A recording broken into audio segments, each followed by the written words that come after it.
By the time most people in Munising rolled over and checked whether school was canceled, I was already parked at a gate half buried in plowed snow, thumbing ice off a lock with the butt of my flashlight.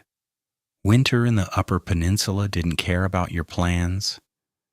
It had its own schedule, and if you worked outdoors, you either learned to live by it or you got replaced by somebody who could.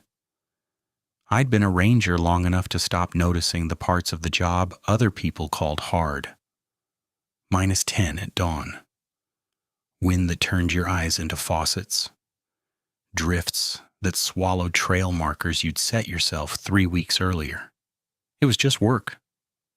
Trail checks, boundary patrol, snowmobile rescues when tourists believe too strongly in GPS and too weakly in weather. Logging wildlife movement near the state forest edge for the DNR reports. No one read unless there was a lawsuit. My truck smelled like wet wool, coffee, and chain oil all winter. Behind the seats, I kept an avalanche shovel, med kit, toe straps, flares, and a stained clipboard with laminated maps that looked like they'd survived a war. I liked my routes predictable and my gear where my hands could find it without thinking. Routine was its own kind of heat. Most mornings I ran the same loop before sunup. Service road to Trail 6. Check the culvert crossing for washout ice. Cut east along the cedar stand where people ignored closure signs. Then swing north toward the old logging spurs and scan for illegal camps or bait piles. Tracks told you more than people ever did. Deer, fox, rabbit, coyote, fisher, the occasional wolf if you were lucky and quiet enough to deserve it. You learned to read the woods the way other men read emails. I rented a narrow place outside town, one-story, drafty windows, a landlord who fixed nothing until it broke twice. It sat far enough from the main road. The plows forgot me after big storms. I didn't mind. At night I could hear the wind crossing open fields before it reached the trees behind the house. One long, low note that changed pitch depending on how hard the temperature dropped. I lived alone unless you counted the coffee maker, which was older than my truck and meaner in the mornings. Tara had moved out almost 2 years earlier. We'd ended things clean on paper and awkward in practice. The way adults do when nobody cheated and both people still remembered each other's favorite takeout order. We texted when bills crossed addresses or one of us found mail meant for the other.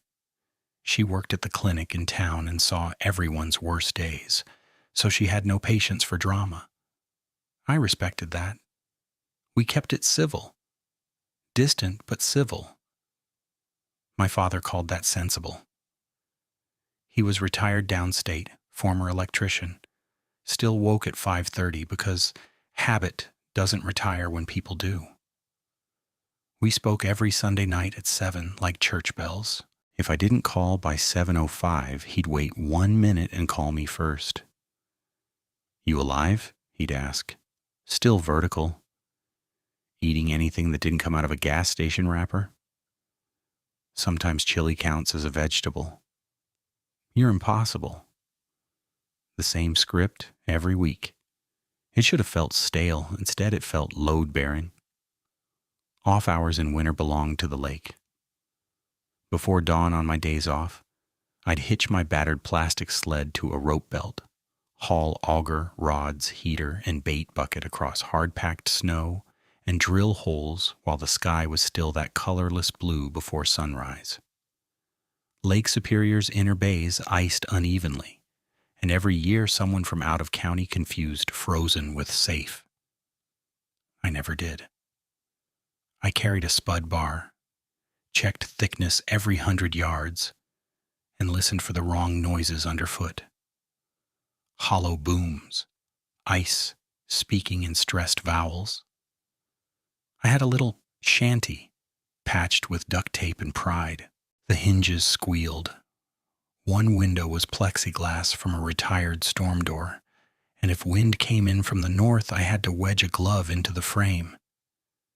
It wasn't pretty, but it was mine, and in the middle of winter it was the only place I sat still for more than 20 minutes at a time. I'd fish until my thermos went cold, and the inside of my scarf stiffened from breath. That was my life.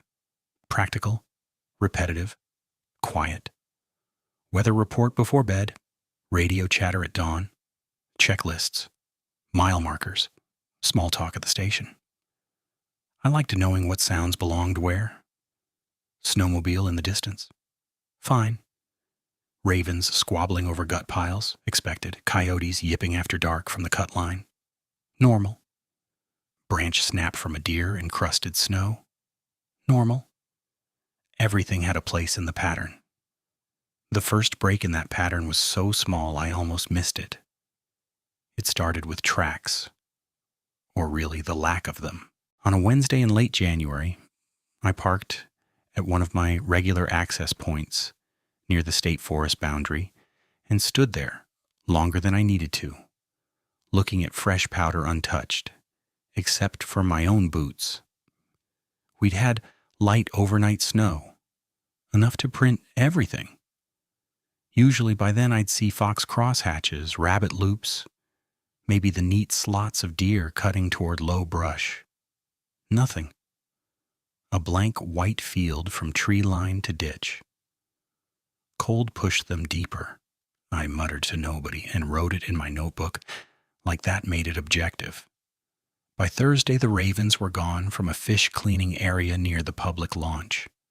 Not one bird, no wing marks, no hopping tracks, no black shapes arguing in the pines. Just fish scales frozen into pink-gray ice where I'd left scraps 2 days earlier. Ravens never pass free calories, not here, not in winter.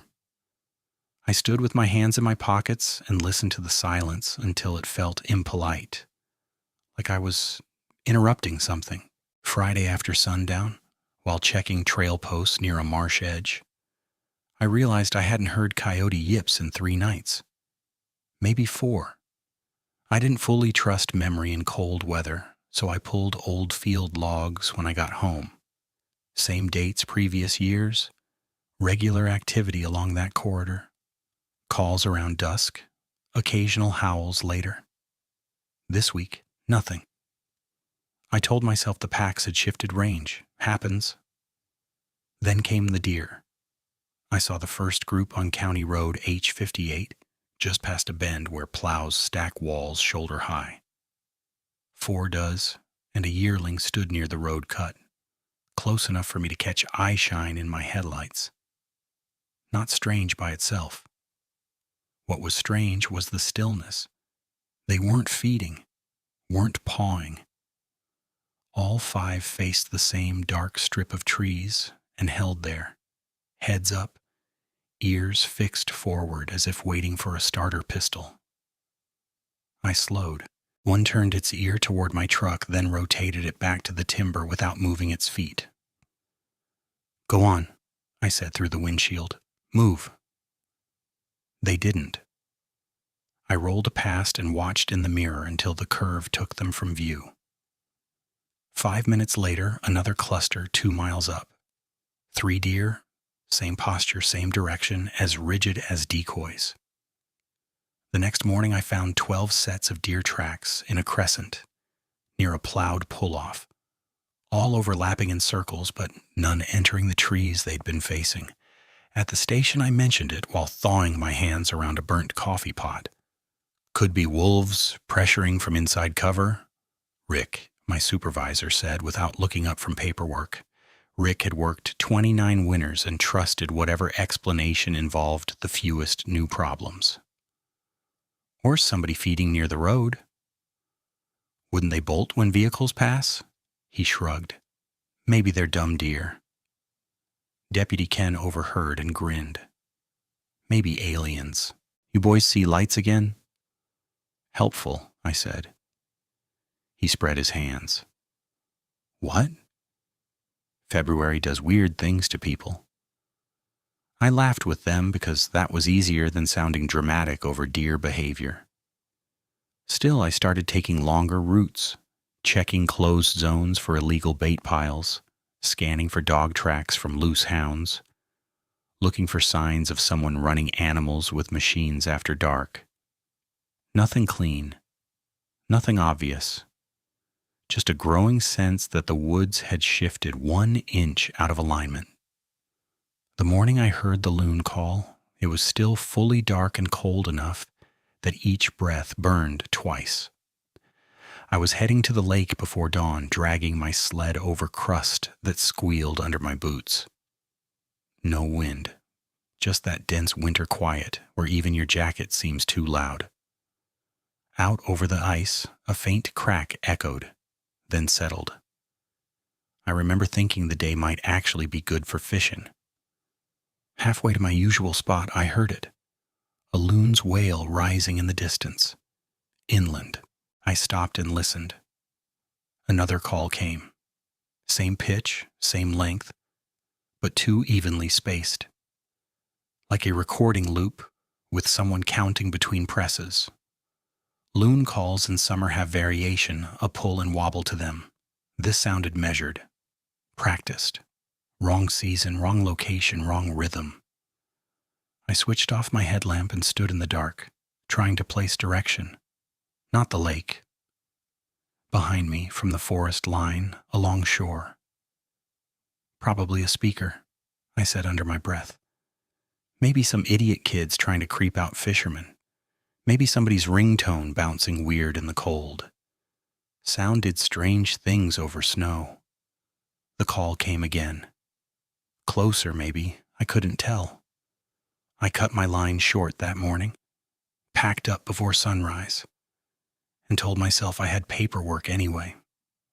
Over the next week, the off feeling grew legs. Trail camera cards came back with missing blocks of time. 3 separate units, different locations, same 2 nights. Footage running fine, then static, then one blown-out white frame that could have been headlamp glare or snow blast, then nothing until dawn. Batteries tested okay in the garage. Memory cards read fine in other devices. On paper, it looked like old equipment in extreme cold. In my gut, it felt coordinated in a way weather wasn't. Rick looked at the images and tapped the overexposed frame with a pen. Snow sparkle, sensor glitch, replace batteries. I already did. Then replace cameras. Stop ghost hunting, Wade. I'm not. He gave me that long-suffering look supervisor's perfect over years. You want overtime to chase prank calls in the trees? File it. Otherwise, log wildlife like normal. So I logged wildlife like normal. Only normal kept shrinking. No fox crossings on my access path for 10 straight days. No owl pellets under a stand of spruce that always held at least one barred owl. Hair numbers down. Then suddenly, a burst of tracks in open areas, as if they'd crossed bad ground to avoid better cover. At dusk, I'd find deer standing near roads in those same frozen clusters, always oriented toward heavy timber. Ears locked, muscles tight enough to hum. I slept lighter. Every noise outside my rental got a label before I let myself drift off. Plow blade, loose siding, branch tap, distant truck. Once, around 2 a.m., something scraped along the back steps and paused. I watched the door for 15 minutes with a flashlight in my hand before deciding it had been ice shifting off the roof. I didn't tell Tara any of it. Didn't call my father midweek.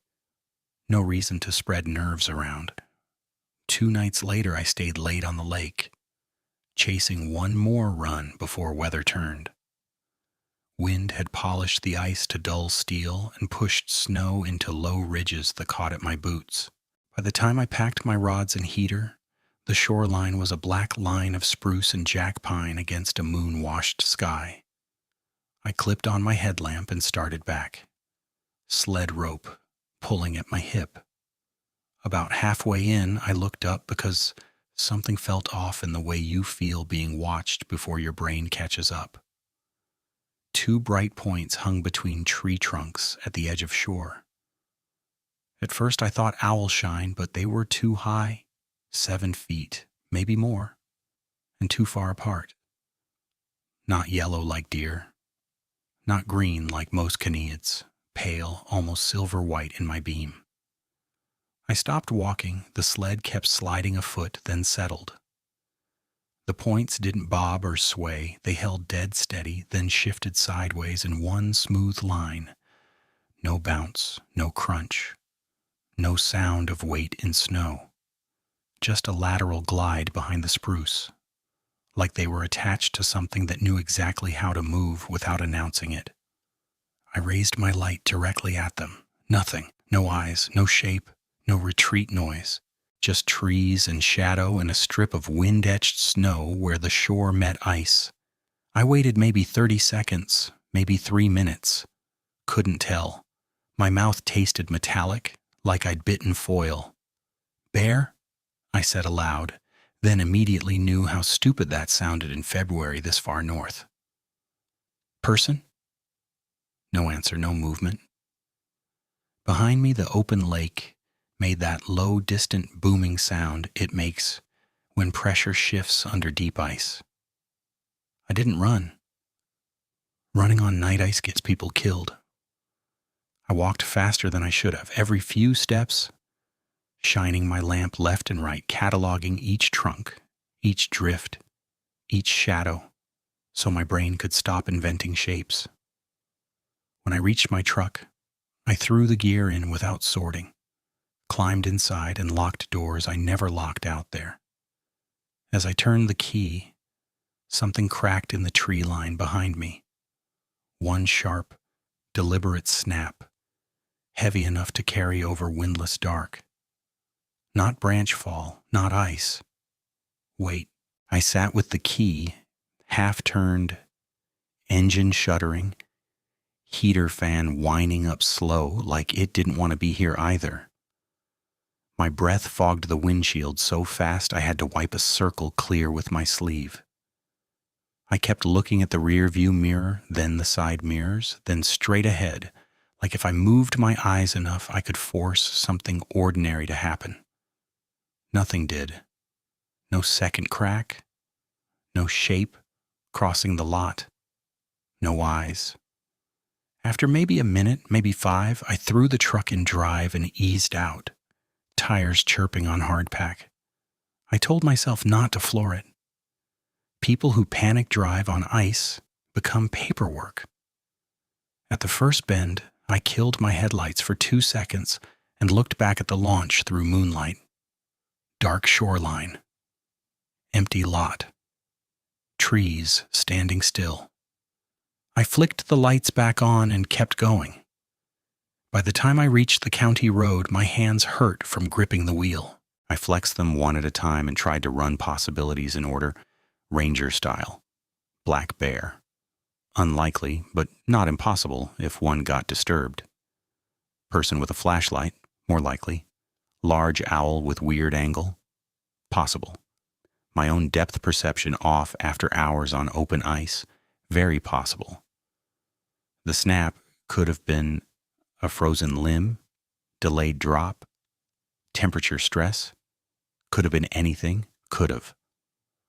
At home, I left my gear in the truck and stood in my kitchen with boots still on, listening to the refrigerator click and the baseboard heater tick. I poured coffee I didn't want and opened my field notebook. Time, weather, moon phase, location. I wrote, unreflective eyes observed at shoreline, estimated 7 feet plus. No audible movement. Single branch snap at 2148 from tree line. I stared at the line for a while, then added, potential human presence. That looked better. Manageable. I slept in fragments and woke before dawn with the same thought. Go back in daylight. The launch looked smaller under gray morning sky. Like every place does once night lets go of it. I parked in nearly the same spot and walked the lot edge first. Then the path down to shore. Fresh wind had skated powder over most surfaces. My truck tracks from last night were still there, half softened. Beside them, nothing useful. At the tree line where I'd seen the eyes, I probed around with a ski pole, kicking snow away from roots and deadfall. I found old rabbit prints, one deer track from some time before the last dusting, and a lot of broken crust. No clean set of big prints, no boot tread, no drag marks, no candy wrappers, no beer cans, no little evidence trail teenagers always leave when they try to be stealthy. I stepped back onto the ice and measured with my eye again. From where I'd stood to where the reflections appeared was maybe 40 yards. Height estimate held too high for candid eye shine, unless it was up on a hummock or log. I checked.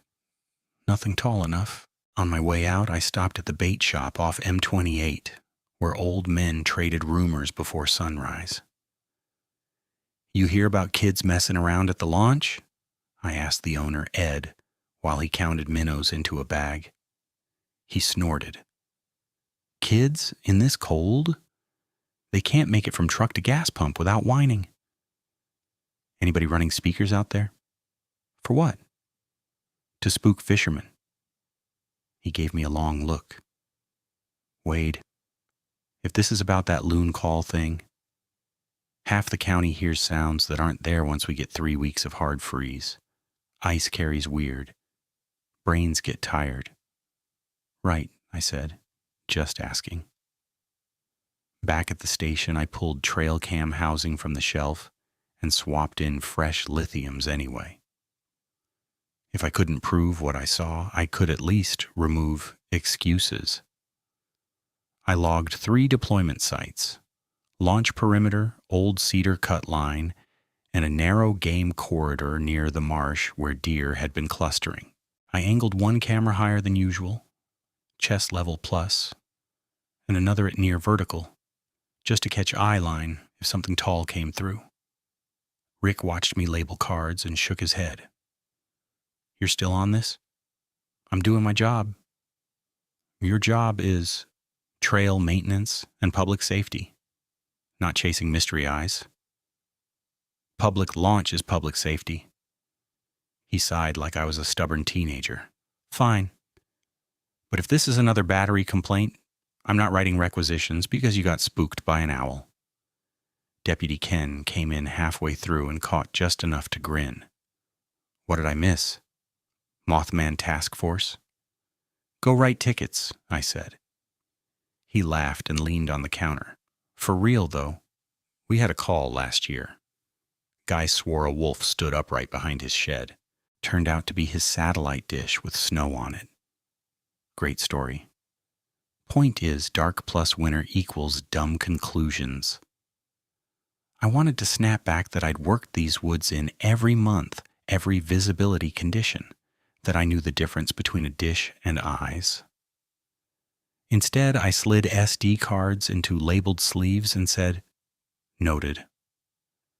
That afternoon, I called a DNR wildlife tech I knew in Alger County and asked as casually as possible if there'd been reports of out-of-season bear movement or wolf-dog hybrids near Munising.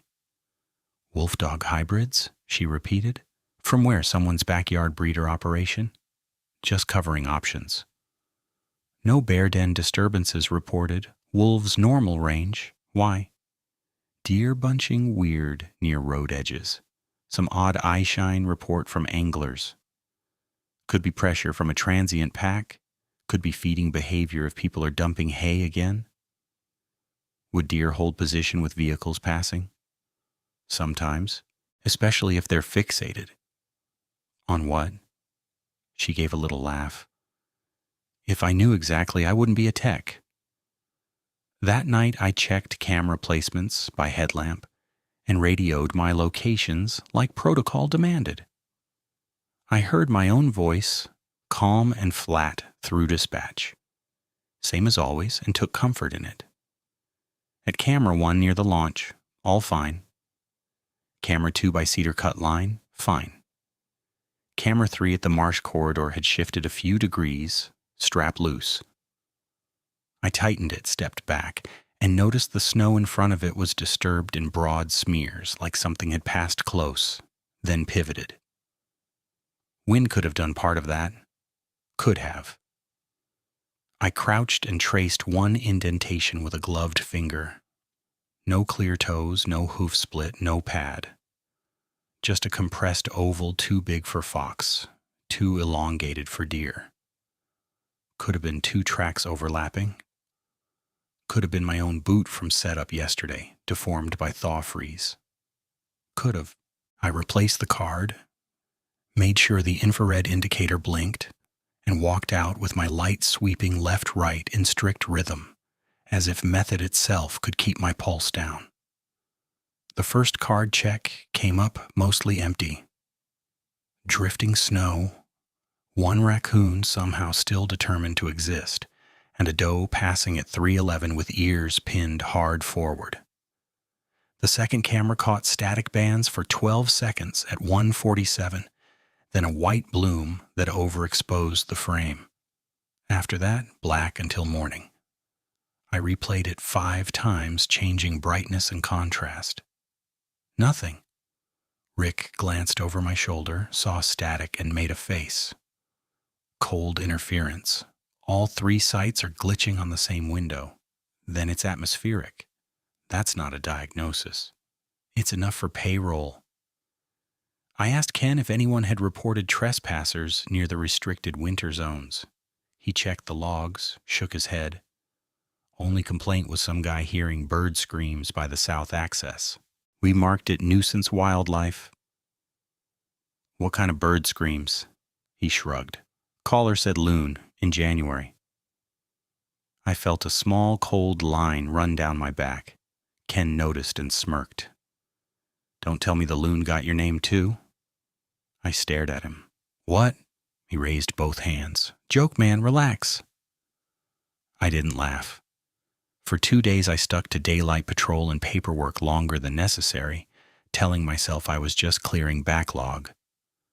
On day 3, forecast showed a clear night, low wind, bright moon. Good visibility.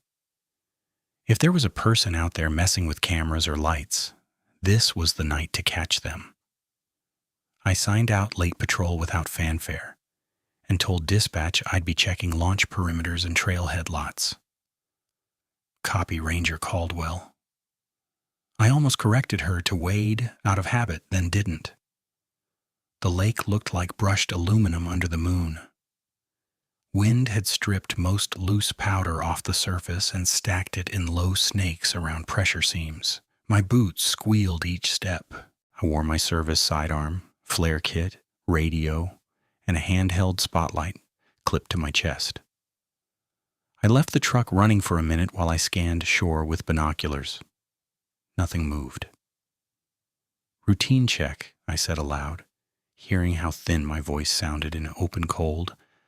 I walked out maybe 60 yards and stopped where I'd had the first sighting. Turned slowly. Shoreline was a jagged black edge. Spruce trunks looked like bars against snow. Then 2 points lit up between them. Same pale silver white. Same spacing. Same impossible steadiness. My throat closed so fast it hurt. I clicked my headlamp to high and held it there. The eyes didn't blink, didn't flinch. They hovered at that same height, 7 feet easy, maybe more if the ground dipped.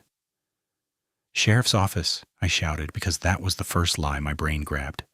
Identify yourself. No answer.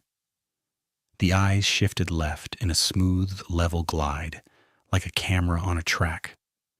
No vertical bounce from footfalls. No spray of powder. No sound at all. I lifted the spotlight and hit the tree line full beam. Bark flashed white. Branches. Snow clumps. Nothing with a body attached. When I lowered the spotlight, the eyes were back 5 feet from where they'd started. My radio crackled with distant chatter from another unit miles away, and I nearly jumped out of my skin. "Caldwell status?" dispatch asked after a beat, maybe hearing my open mic. I swallowed. "Negative contact," I said. "Possible reflective marker or wildlife at shoreline. Continuing observation." Even as I said it, I knew I was lying to both of us. I took 3 steps backward, keeping light fixed. The eyes tracked with me exactly, maintaining distance. A hunter's trick popped into my mind from years ago. Predator's key on retreat. Don't run, don't turn, make yourself big. I stood straighter, raised my arms with the spotlight. "Hey, get out of there." Still nothing. No huff, no growl, no hoof scrape, no wing beat. Just that attention, fixed and patient, like it had all night and no reason to hurry. My fingers were numb inside insulated gloves, but sweat slid down my ribs under thermal layers. Denial did one last desperate sprint. Maybe 2 reflectors nailed to a tree by kids. Maybe some prank rig. Maybe my light was catching ice lenses and my depth perception was shot. I moved 10 steps to my right for a different angle. The eyes moved 10 steps with me, not after. With. Something in my chest gave way then. Some quiet professional confidence that had carried me through blizzards and rescues and hypothermic tourists with bad decisions. Terror came in clean and physical, not dramatic. Tunnel vision, shallow breathing, muscles ready to bolt. I backed toward my truck, 1 deliberate step at a time, never dropping the beam. At 30 yards, the eyes slid behind a trunk and disappeared. No crunch, no braking brush. Gone. I reached my door, climbed in, slammed lockdown, and sat there panting hard enough to fog every window. I counted to 20 before I could get the key into ignition right. Dispatch called again. "Caldwell, you clear?" "Clear," I said, and hated how shaky it sounded. I drove straight to the substation and told myself I'd just had an adrenaline spike from low blood sugar and too much caffeine. I ate a protein bar from the glove box and could barely taste it. In the bathroom mirror, my pupils were wide as quarters.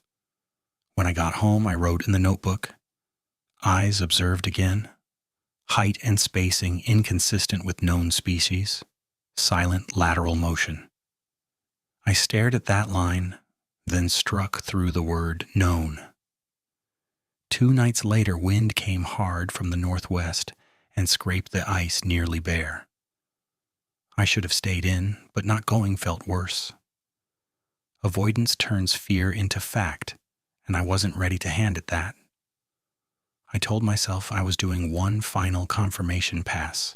If I could debunk the lights as reflection, prank, whatever, I could close this whole mess and get back to being useful. Moonlight was bright enough to cast shadows. The shoreline looked carved, every branch edged in silver.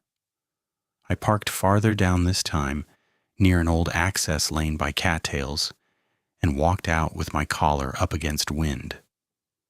For 10 minutes, nothing. I scanned with binoculars, then naked eye, then spotlight, just trees and blowing spindrift.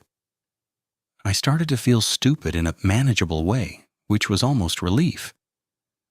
Then I saw a shape at the shore where cattails met jack pine. At first, honestly, I thought it was a person in a dark parka standing half-turned. Too still, but human enough that my brain snapped to the nearest file. I raised the binoculars. The figure straightened. Not stood up from crouch. Straightened, as if it had been folded. Shoulders climbed above a low branch I knew for a fact sat over 8 feet high, because I'd measured that line for snow depth markers last season. The shape kept lengthening another few inches, maybe more, until its head cleared the branch entirely. The waist looked too narrow for the chest, Arms hung long, wrong at the joints, almost to knee height, though I couldn't trust distance perfectly in that light. No reflective tape, no hat, no gear profile like a snowmobiler or hunter, just a vertical black cutout against pale snow. I lowered the binoculars and looked with naked eyes. Still there. Wind hissed across the ice. A loose sign at the launch banged once, metallic and far away. I thumbed my radio. Dispatch Caldwell at North Access. Possible person at shoreline non-responsive, request secondary. Copy, can you describe? I hesitated. Large build, dark clothing, stationary. That was the most honest lie I could manage. Deputy unit 20 minutes out. 20 minutes felt impossible and useless. I cupped my hands and shouted, "You at the tree line, identify yourself." The silhouette tilted its head, just a fraction, like a dog hearing a whistle. Then it moved sideways behind the cattails with that same unnatural smoothness I'd seen in the eyes. Too little vertical motion, as if sliding rather than stepping. For 1 second the moon caught the outline of an arm or forelimb crossing in front of trunk, and it looked too long through the forearm, too tapered. I took 3 steps forward before sense returned and dragged me back. Distance on open ice favors things built for bursts, and whatever that was had leverage I didn't. I backed toward my truck, keeping spotlight trained on where it had gone. The beam found cattails whipping in wind, black trunks, snow blown off roots. No figure. From my left, farther down shore than it should have reached that fast, something cracked through crusted snow with a wet, heavy sound. Then silence. My stomach dropped. I swung the light left so fast I nearly dropped it. Empty shoreline. Shadow and reeds. "Unit en route, Caldwell, status," dispatch said in my ear. I answered without taking my eyes off the trees. No visual, subject moved into cover. "Do you want to hold perimeter?" "No." Too fast. I forced it steady. "Negative, I'm returning to vehicle." I got inside, locked up, and kept the headlights pointed at shore until Deputy Ken rolled in with red-blue strobes painting the snow. He climbed out, grinning until he saw my face. "You okay?" "Thought I had a trespasser." He shone his own light toward the trees. "Where?" I pointed. "There, then there." I hated how uncertain it sounded. We walked the edge together for maybe 10 minutes, him joking less with each pass because there was nothing to find. No obvious boot tracks, no camp setup, just wind-scrubbed ground and old deer sign. Ken stamped his feet and said, "Could have been a blown tarp snagged in brush." Moon makes weird puppets. "Yeah," I said. "Or one of those cut stumps that looks like a person. I swear I've almost arrested the same stump twice." "Probably." He looked at me sideways. "You sure you're good, Wade?" "Just tired."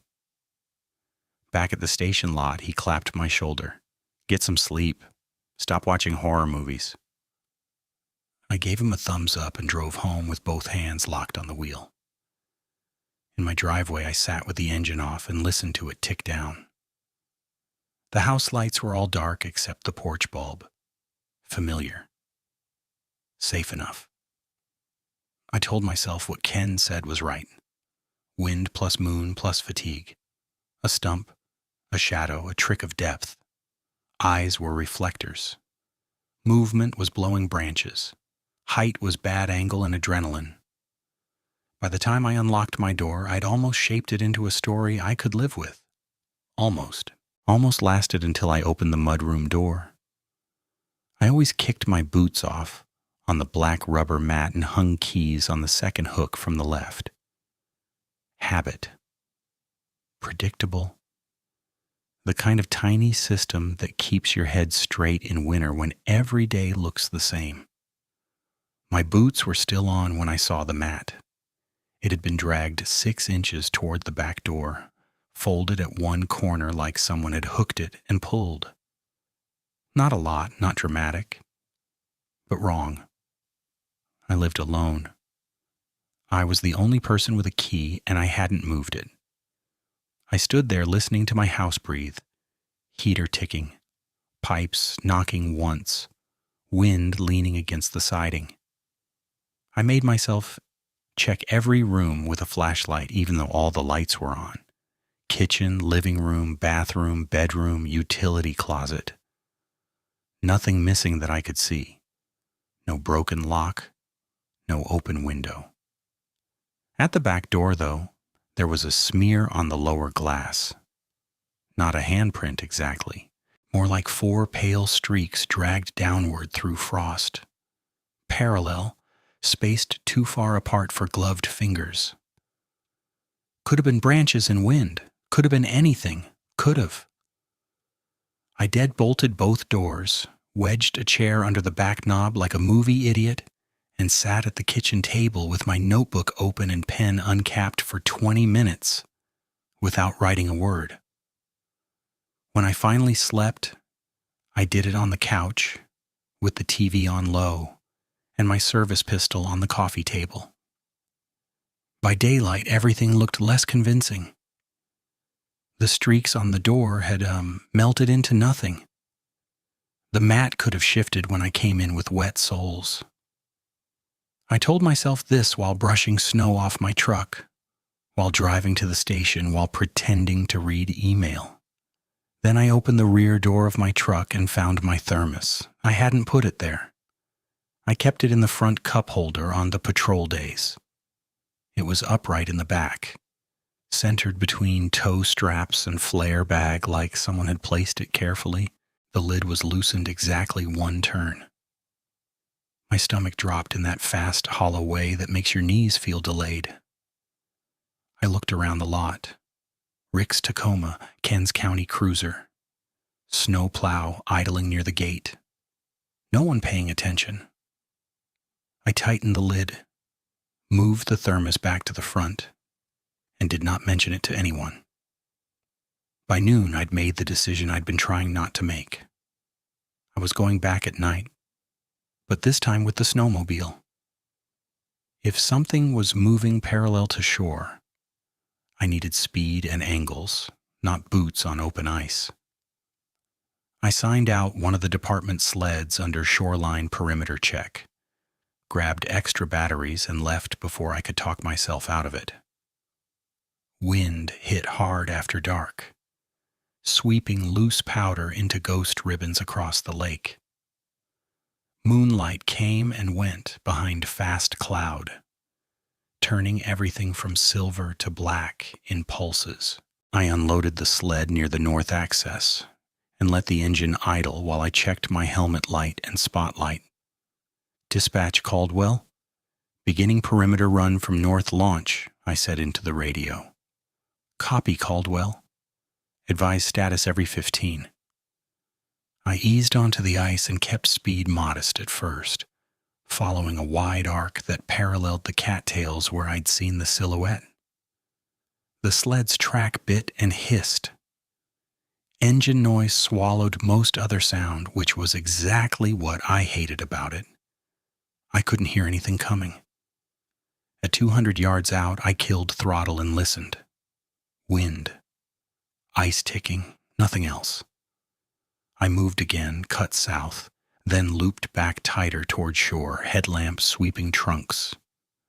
The beam caught branches, cattail stalks, a half-buried log. No eyes, no shape. I told myself to log negative contact and head in. Then my light hit a birch stand and stopped on movement, not big movement, a shift, like a dark edge folding behind a white trunk. I turned the sled sharply and throttled up to close distance before it could vanish into cover. Snow sprayed from the track.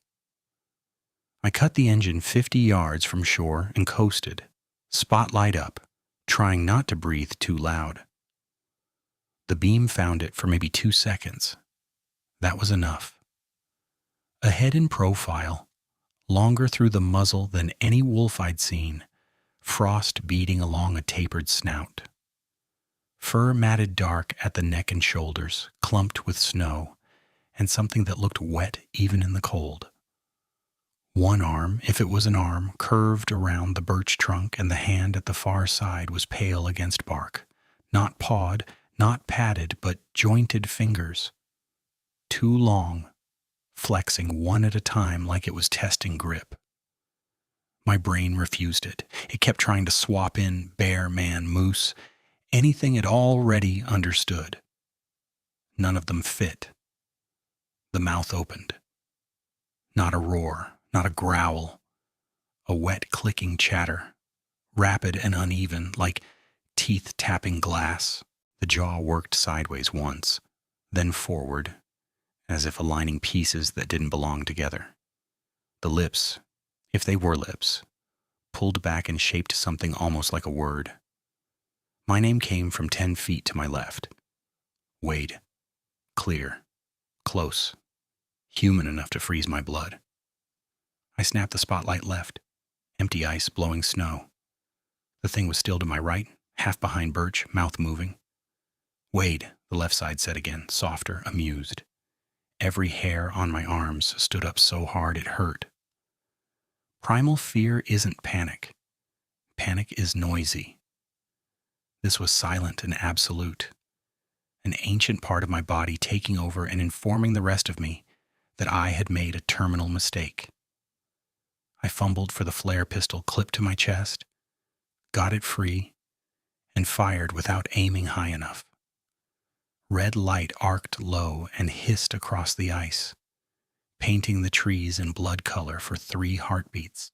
In that light, I saw the hand tighten on the birch, saw tendons shift under pale skin between fur patches, saw the shoulder bunch like a spring.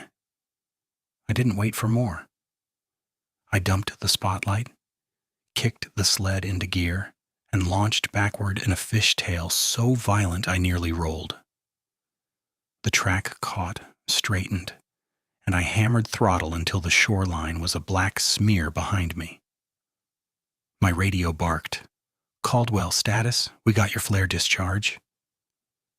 I couldn't get air enough to answer for 5 full seconds. "Wildlife contact," I said finally, voice shredded. "Large, returning to access." "Copy. Say again, species?" I looked over my shoulder once, nothing visible, just wind and dark timber. "Unknown," I said. "Unknown, large, predator."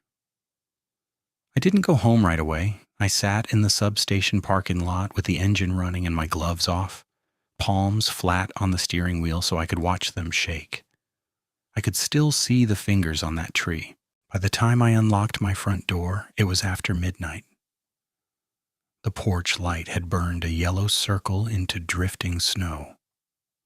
I stepped into it and stopped. My fish sled was gone from the side of the house. I kept it flipped upside down against the wall all winter, bungeed to a cinder block so wind wouldn't walk it down the yard. The bungee cord was still there, stretched and snapped at one hook. The sled sat 30 yards back, at the edge of my tree line, upright and facing the woods like someone had set it in position to leave. There were tracks, but wind had blurred them into shallow troughs. Too wide for deer, too inconsistent for boots. Here and there I could make out impressions like elongated ovals paired with deeper punctures, then nothing, then another set farther apart than they should have been. I stood in the yard with my flashlight and felt watched from every dark gap between trunks. "Go," I whispered to myself. I dragged the sled back one-handed, slammed it against the house, and hauled it into the mudroom. Then I shut every blind and jammed a screwdriver through the track of the back window. At 2:14 a.m., as I sat in a kitchen chair facing the door, my phone buzzed with an unknown number. I let it ring out. Voicemail pinged a minute later. No transcript, just audio. I played it once, speaker low, static, wind. 3 clicks in a wet rhythm I knew too well, then, faint and stretched, wide. I deleted it and immediately wished I hadn't. Morning didn't make me brave. It made me functional. I photographed the snapped bungee, the disturbed snow, the sled position where I'd found it. I drove to the station and requested a patrol pass by my rental overnight for possible prowler activity. Ken raised an eyebrow. You finally got real ghosts? Just do me a favor. He studied my face a second too long. Yeah. Okay. I went to Rick with the wildlife contact report typed and stripped clean. No voices, no hands, no words. Just timestamp, weather, location, observed dimensions, non-standard movement, no discharge of firearm, 1 flare used for deterrence. He read it twice, jaw tight. You're writing unknown large predator again. Because that's what it is. You have tracks, partial, photos, unclear. He dropped the report on my desk. Wade, this is getting weird. Take a comp day, sleep. I'm not tired. You look like roadkill. I had contact. With what? I opened my mouth and closed it. If I said snout and hands and my name from the dark, I'd be on mandatory leave before lunch. With something that doesn't match anything we've logged, I said. Rick rubbed his face. Fine. We'll post a caution at the launch until we sort it. But if you keep escalating with no evidence, I'm pulling you off field work for a week. He meant it as discipline. It landed like a threat. Field work was the only place I could maybe track this thing. If I got desked, I'd be blind. That afternoon I checked on my shanty. More to prove to myself I still could than for any practical reason. Door padlock hung open. I knew I'd locked it last trip. I have a routine. Heater off, vent cracked, rod stowed, padlock click, tug twice. I would bet my truck on that sequence. Inside, the place smelled wrong. Wet fur and cold metal. My tackle box was opened and dumped, hooks scattered, one of my wool gloves missing. On the bench, carved into frost with something sharp. 3 vertical lines and a crooked 4th crossing them, like a tally mark. Could have been a branch through the vent. Could have been vibration from wind. Or maybe I was still trying to make excuses for a pattern that had stopped needing my permission to be real. I backed out, re-locked the door with trembling hands, and sat in my truck with it running, and nowhere to go for a full 10 minutes. My thumb hovered over Tara's contact twice. I never hit call. I told myself I was protecting her from a story I couldn't prove. Truth was uglier. If I said it out loud to someone who knew me that well, I'd have to hear how impossible it sounded. I drove north on county roads until the station fell out of my mirrors, then turned back and booked a motel room by the highway under my own name. Fluorescent lobby lights. Burnt coffee on a hot plate. The night clerk slid a key card across without looking up from a baseball game on the wall TV. Room 214 smelled like bleach and old heat. I wedged the chair under the knob, checked the bathroom twice, and sat on top of the blankets in full clothes, with my boots still on. Outside, plows scraped the lot every hour, orange beacons sweeping the curtains in slow pulses. At 11:36 p.m., I heard my name outside the window. 2nd floor, no balcony, just glass over a plowed lot and sodium lights buzzing. Wade. Low, dragged thin by wind, but close enough I could feel it in my teeth. I did not look out. I sat in the desk chair with both hands over my ears until dawn. By then I understood 2 things. It could follow, and distance didn't matter. I stopped pretending this was random wildlife behavior. Predators pattern prey, they test routines, pressure edges, isolate. Every weird little event slotted into place once I let myself name it. Blank trails, deer fixed on timber, silence where scavengers should be, cameras blind exactly when I needed them. My gear moved, not stolen, displays, not theft. It didn't want my stuff. It wanted me to know it had touched my life and could touch it again whenever it wanted. At shift briefing, I asked for a paired patrol on night runs. Rick frowned. We don't have staffing for buddy tours unless it's rescue or law enforcement action. Then mark this as safety concern. Based on what? You keep bringing me shadows and static. Based on behavior directed at my residence. He stared. Are you saying an animal broke into your house? No, I'm saying something is tracking me. Ken, pouring coffee, tried to diffuse it. I can swing by his place tonight, Rick. No big deal. Rick nodded once. Do that. Wade, you're on daytime trails until further notice. Desked, basically. Limited radius, no independent night patrol. I should have felt relieved. Instead, I felt trapped. Daylight had started to feel fake, like intermission. Dusk was when the real shift began. Ken did his pass that night and texted, all quiet. Your driveway has more deer than danger. Get sleep. 10 minutes later, my porch motion light triggered, then triggered again, then stayed dark. I watched the camera feed from my phone until signal cut to static and rebooted. The next evening, station intercom chirped while I was alone in the map room. A burst of feedback came through, then my name in a clipped whisper. Wade. I sprinted to the hallway. No one there. The receptionist up front looked up, confused. You okay? Did you page me? No. I checked the intercom log. No outgoing page at that time. That was when isolation finally landed. Not because people were cruel, though some were dismissive, but because I had no evidence that sounded sane when spoken out loud. Everything real enough to terrify me dissolved before anyone else could touch it.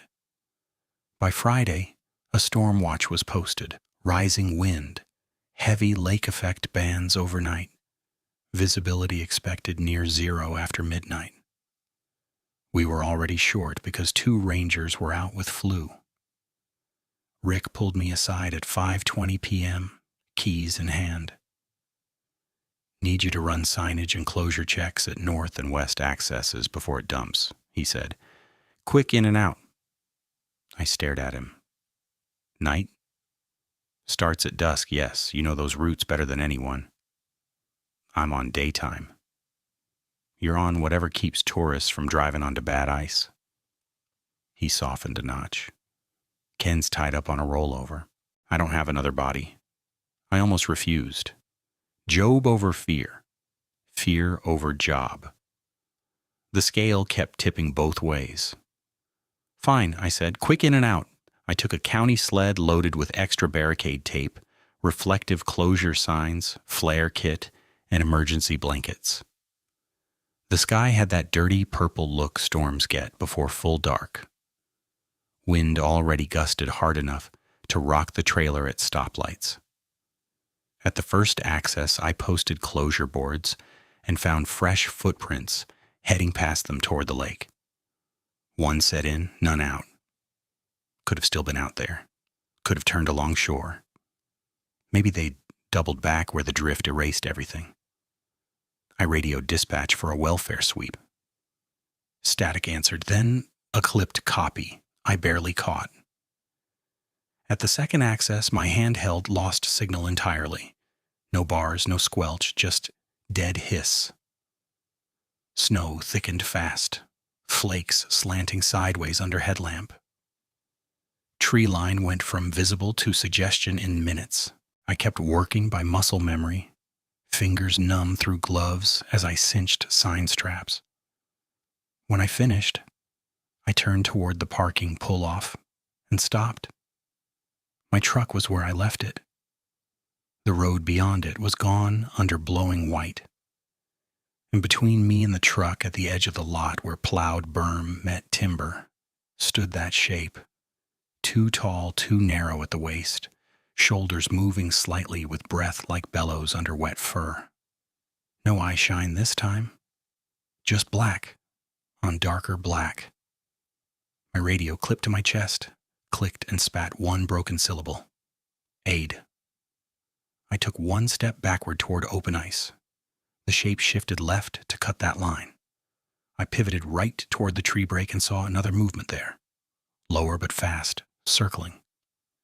Wind screamed across the lot, carrying a wet, clicking chatter that rose and fell like speech, trying to happen.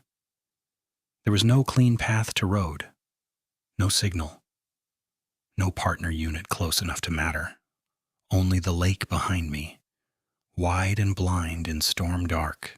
I backed onto the ice because the woods already knew my name. I backed onto the ice because the woods already knew my name. Wind shoved at my shoulders hard enough to stagger me. Snow came sideways, fine and sharp, turning my headlamp into a glowing wall. Behind me, the lake was open dark and blowing white. In front of me, that silhouette moved once along the berm, cutting left like it was trying to keep itself between me and the road. I didn't run straight out. Straight lines get you killed on unfamiliar ice. And this patch wasn't unfamiliar. 10 winters teaches you where the lake lies and where it cheats. About a quarter mile east, a pressure ridge usually heaved up by mid-January, then split into jagged corridors where wind scoured the tops and drifted deep in the cuts. Bad walking for anyone. Worse for anything heavy that needed speed. I turned for that ridge. My utility sled dragged behind me by a rope looped at my belt, skittering and catching. It held barricade tape, spare signs, and the small propane heater I kept for stranded idiots who thought jeans were winter gear. The red flare pouch slapped my thigh each step. My sidearm rode heavy on my hip, a weight I hated because I knew I might need it, and already knew I didn't trust it to matter. The clicking started behind me, wet, fast, almost conversational. Then my name came from somewhere to my right, in a woman's voice I recognized too well. Wade? Tara. Exactly Tara, the way she said it when she found my keys in the fridge. That one sleep-deprived week we still lived together. I almost turned toward it. Training and terror collided, and training won by an inch. I kept moving, eyes on the ridge's darker line through the snow. Wade, my father's voice said from behind me this time, breathy through static like a bad phone connection. You alive? I bit the inside of my cheek so hard I tasted blood and did not answer. A flash lit the world blue-white. Distant, not lightning exactly. More like a transformer arc from the power corridor inland. It strobed through blowing snow and froze everything in a single, impossible, still image. It was out on the ice now, maybe 40 yards back, maybe less. For one heartbeat, I saw it completely. Not a bear, not a wolf, not a man in fur.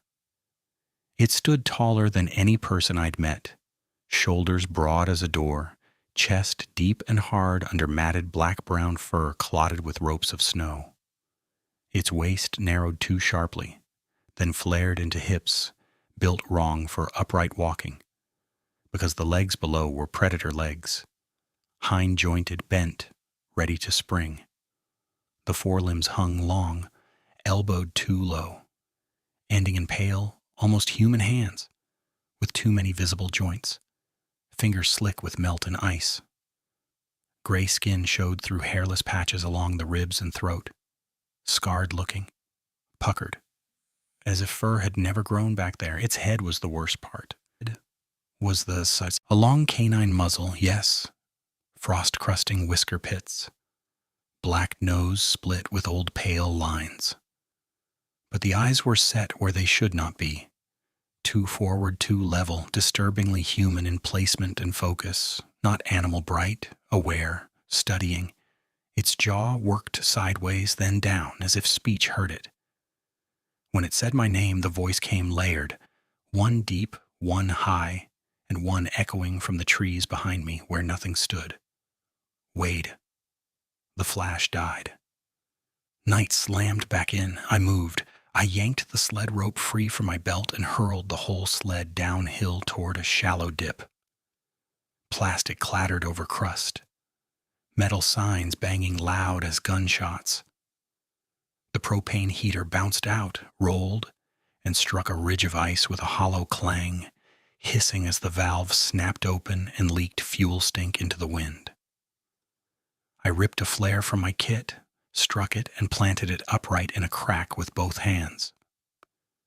Red fire bloomed, thick and angry, turning snow into blood and shadow into moving walls. The flare smoked hard, and in that color everything depth shifted. Eyes lie in red light. Distances flatten. I needed it blind, confused, angry at the wrong thing for 5 seconds, 10 if I was lucky. The clicking went frantic behind me. I dropped flat and crawled for the ridge cut I'd aimed for, a narrow fissure where 2 slabs had buckled and separated just wide enough for a man in winter gear if he exhaled and committed. I'd crossed it in daylight once for fun and never again because it felt stupid. Now stupid was survival. My bibs snagged on a tooth of ice and tore at the calf.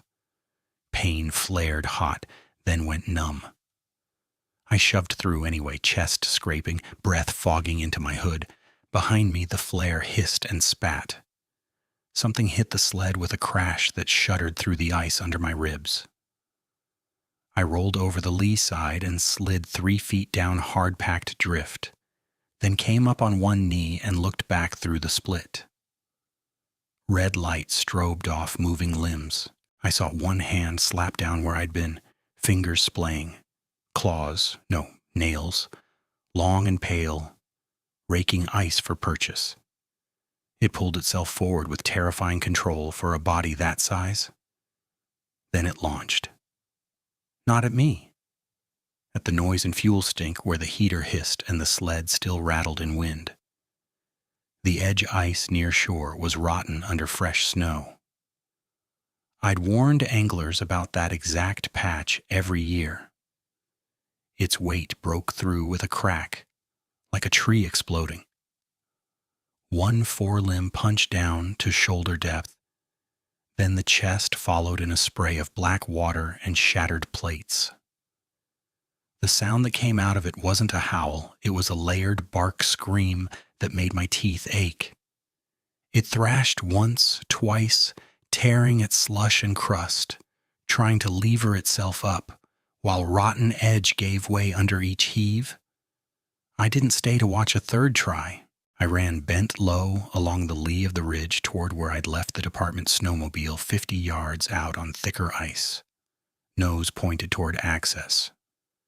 Because habit had saved me again. My torn calf hit each stride with a wet, hot pulse. My right glove was gone.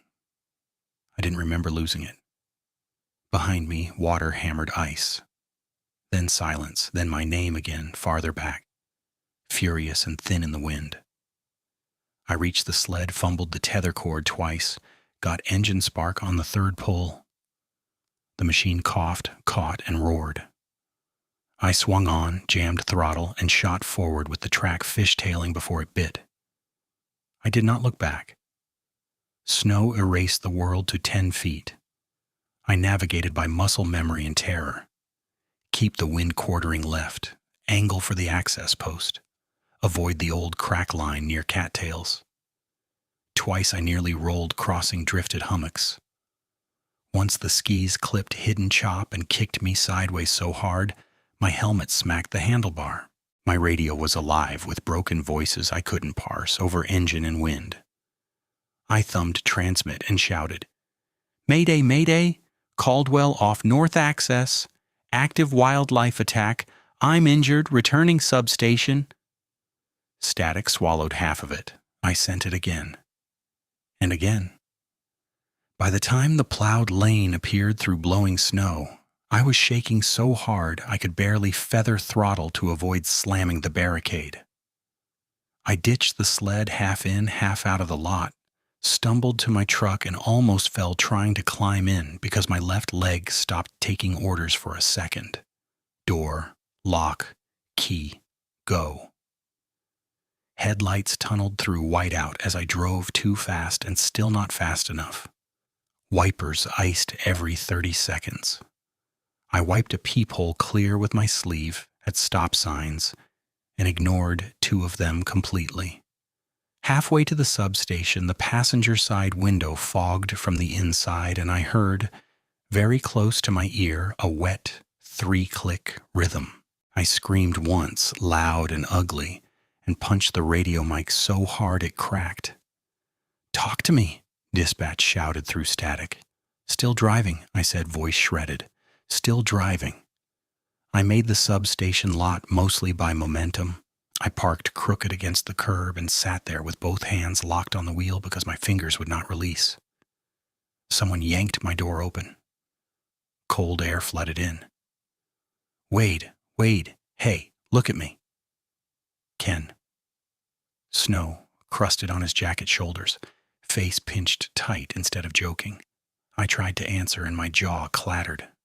"Jesus," he said. "Get him inside." Rick was there too, and a volunteer EMT from town whose name I knew but couldn't find. They half walked, half carried me through the side entrance. My boots left a thin pink smear on the floor from my torn calf, and I remember being irrationally sorry about the mess. Inside the fluorescent light, everything looked unreal and overexposed. My hands were waxy, white to the knuckles. When I tried to key my radio for a status update, I couldn't hold it steady enough to hit the button. "Core temps down," the EMT said, snapping on gloves. "Get blankets. Cut that pant leg." "No," I said too loud when she reached for my bibs. "Don't open that door." Everyone paused. "What door?" Rick asked. I pointed at the dark window over the equipment rack. "Back lot." There was nothing there but snow. "Wade," Rick said carefully, "you're safe." I laughed once, a dry bark that sounded nothing like me. "No." They got me onto a bench, then a gurney when county EMS arrived. The calf laceration wasn't deep enough to hit muscle, but it was long and packed with ice granules. Exposure had me shivering so violently my teeth knocked together in bursts. They wrapped me in heated blankets, started warm IV fluids, and asked orientation questions like I'd hit my head. Name? Wade Caldwell. Date? I got it right on second try. Do you know what happened? Yeah, I said, you're not going to like it. At the small hospital in Munising, they cleaned and closed the calf with sutures, monitored me overnight for hypothermia rebound, and checked for frostbite that never fully developed. Physically, I got lucky. Adrenaline and movement had kept my core just high enough. Mentally was another matter. Every time the hallway intercom Eddie chirped with feedback, I flinched hard enough to pull leads loose. The static peak sounded too much like that layered voice-finding shape. At 3:12 a.m., I made the nurse check the parking lot because I was sure something was standing under the sodium light by the ambulance bay.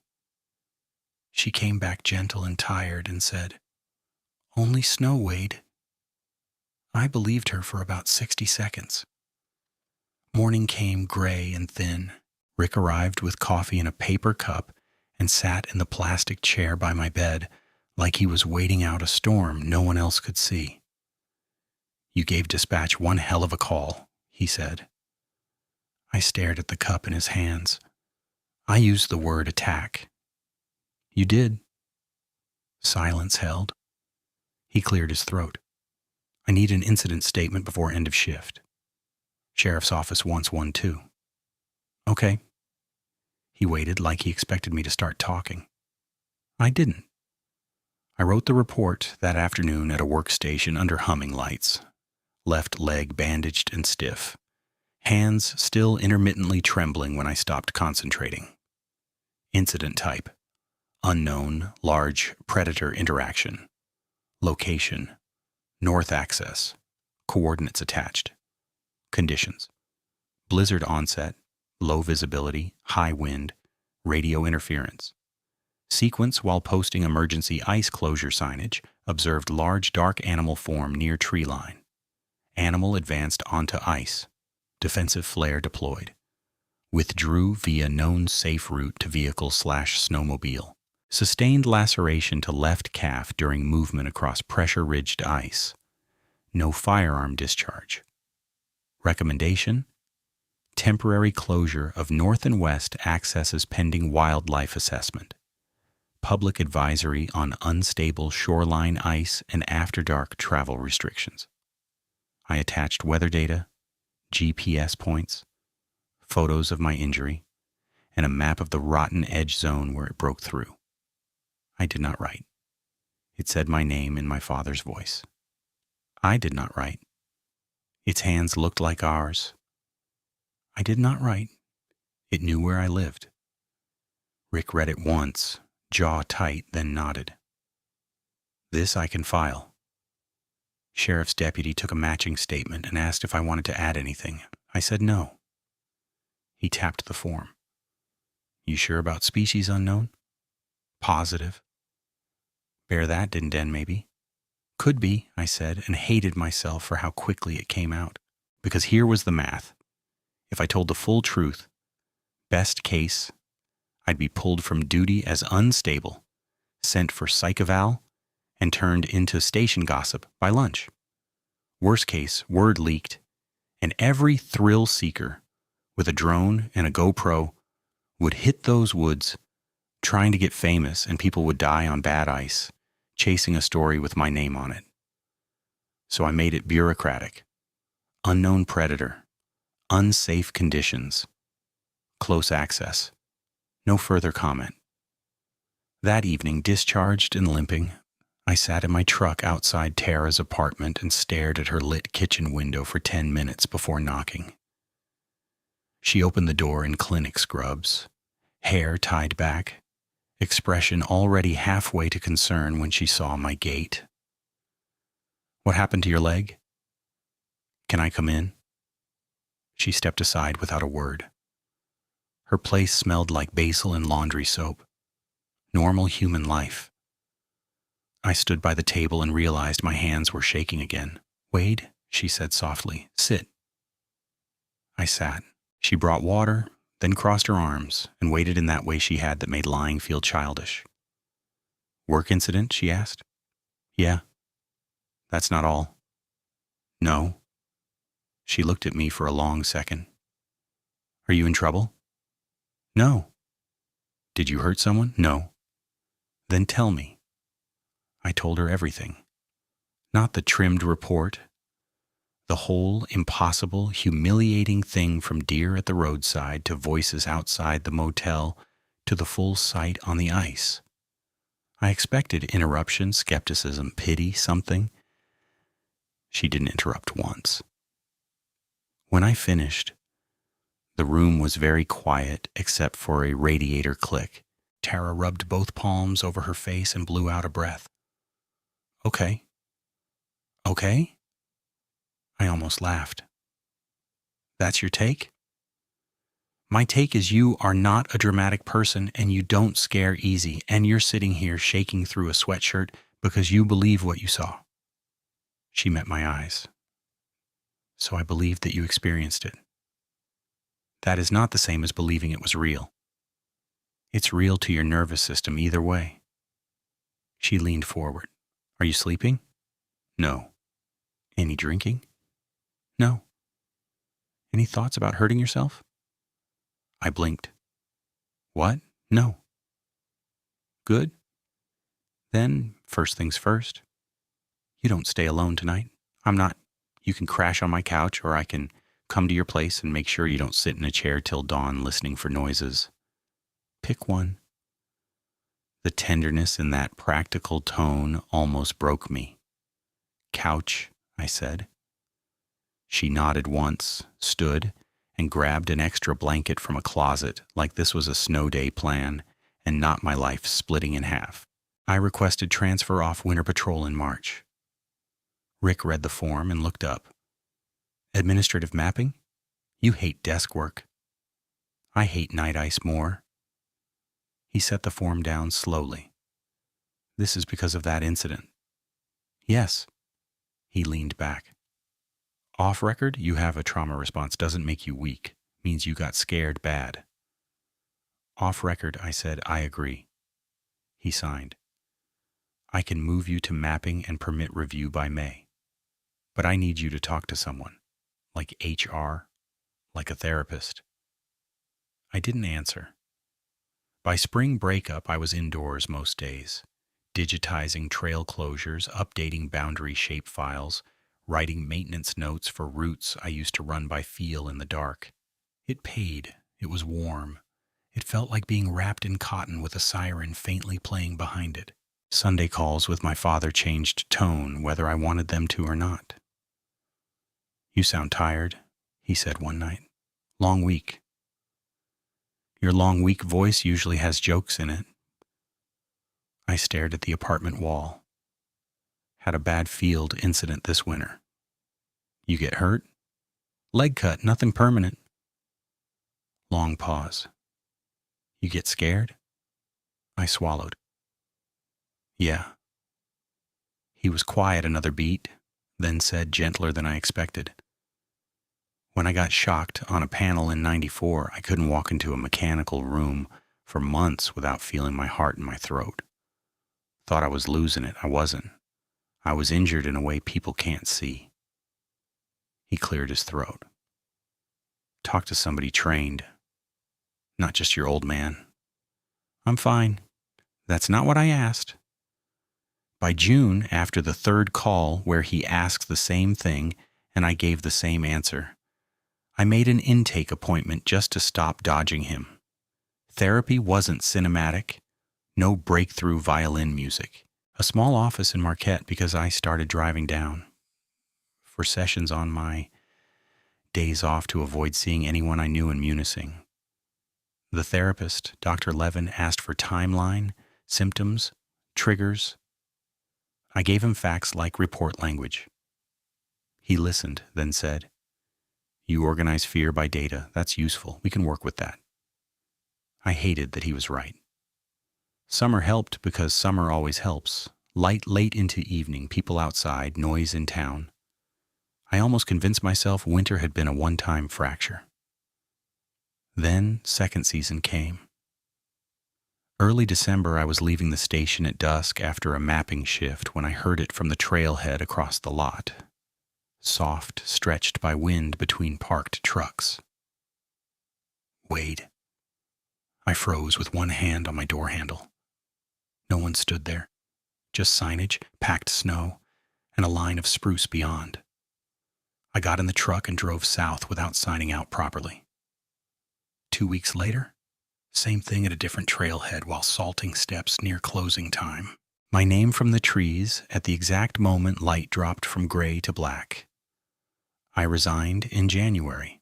No speech, no accusation, just paperwork and a handshake that lasted too long with Rick in his office. You sure? He asked. Yeah. You're good at this work. Was, I said. I sold my ice shanty to a guy from Christmas who called it vintage. I gave most of my fishing gear to Ken in the station lot. He tried to joke. You joining a bowling league? Then saw my face and stopped. You ever want it back, it's yours, he said. I won't. I moved to Marquette that spring. Second floor apartment on a busier street, where traffic hiss replaced wind in trees and city lights blurred every edge after dark. I took a municipal code inspector job. Porches out of compliance, illegal junk accumulation, snow removal citations, occupancy checks, regular hours, clipboards and measuring tape instead of flares and rescue sleds. People call to complain about fence height now. It is unbelievably boring. I am grateful every day. Tara and I never got back together. That chapter stayed closed. But we built something steadier than what we had at the end. Trust with boundaries. She's my emergency contact. We get coffee twice a month at a place on 3rd Street where the windows fog in winter and no one talks too loud. Once, last February, she set down her cup and asked the one question she has permission to ask. Did you hear it again? I looked at the steam, then nodded once. She didn't press for detail. Just said, thanks for telling me. My co-worker circle from Ranger days thinned naturally. Invitations kept coming for a while. Late ice pike trip, deer camp weekend, snowmobile run. And I declined every one until they stopped asking. No hard feelings, just gravity. Now it's a smaller life. Safer, I think. Present day, I'm writing this at my kitchen table in Marquette with 2 white noise machines running. One by the bed, one near the front door. Rain setting tonight, not snow. Traffic on the avenue hushing in waves. No trees close enough to throw shadow on my windows. My routine is embarrassingly specific. Check locks twice. Check reflective surfaces before lights out. Microwave door, dark TV screen, hallway mirror. Because eye shine in glass can turn a grown man back into an animal in half a second. Phone on charger, volume up, emergency contacts pinned. If wind exceeds 25 miles per hour from the northwest, I don't take evening walks near the bike path where the pines bunch along the Ordock Road. I keep a spreadsheet because Dr. Levin suggested externalizing patterns, date, weather, moon phase, sleep hours, intrusive memories, auditory events. It sounds obsessive. It is obsessive. It also gives fear a box to sit in. Data turns every night into 3 nights this month, and that difference matters at 2 a.m. Sundays at 7, I still call my father. You alive, he says, still vertical. You do the breathing thing this week? Most days. Proud of you, he says now, and we both pretend not to notice how new that sentence used to be. 3 years. I have not gone back to that lake. I have not stood on frozen water alone since the storm night. I don't miss it the way I thought I would. I miss who I was before it, maybe. The version of me who believed knowing a landscape meant controlling it. People ask sometimes why I left the Ranger Service. I give them the acceptable answer. Bad winter incident. Figured out I wanted steadier work. Less risk. All true. Not all of it. This is the part I'll leave you with, since stories like mine always want a monster pinned to a board with a Latin name and a county map. I don't have that. I have weather logs, scar tissue on my left calf, an official report filed as unknown predator interaction, a woman who believes me without feeding the fear, a father who taught me that surviving something and understanding it are different jobs, a life built closer to streetlights than tree lines.